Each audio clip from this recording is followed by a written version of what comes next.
From YourSixTech. Today in this video I'm going to show you how to check for an update and prompt an update for your games on your PlayStation 5. Now the games that are on the home screen right here, these should automatically update if you use them every once in a while.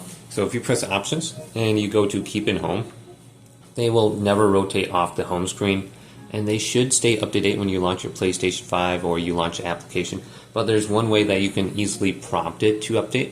So let's go to a game in my game library here and choose a game that might have an update. So like No Man's Sky, press options on it, and then you can go to check for update right here. And this will prompt it to update.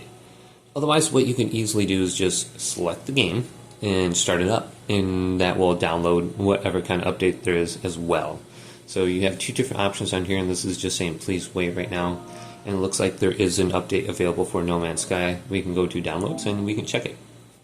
So this update is going to go on for a while, and I'm not at home, so I'm going to go ahead and pause this. I'm on like a condo Wi-Fi, so it's not very quick, so I don't want to update anything. Now there is a way that we can auto-update this if we go to settings and then scroll on down, and I believe this will be under system.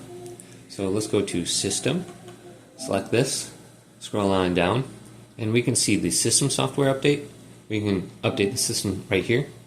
So we have that for the software, but we want to go to where it says power saving settings down here. Then go to right features available in rest mode. Make sure you're staying connected to the internet when you put your PlayStation 5 in rest mode as well. Then we can back out and we can go on over to save data and game app settings right here.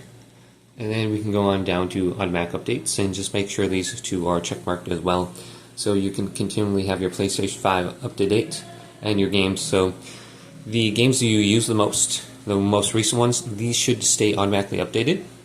And the ones in your game library, they should need a prompt to update. You have to open them, or you have to go to check for update right here.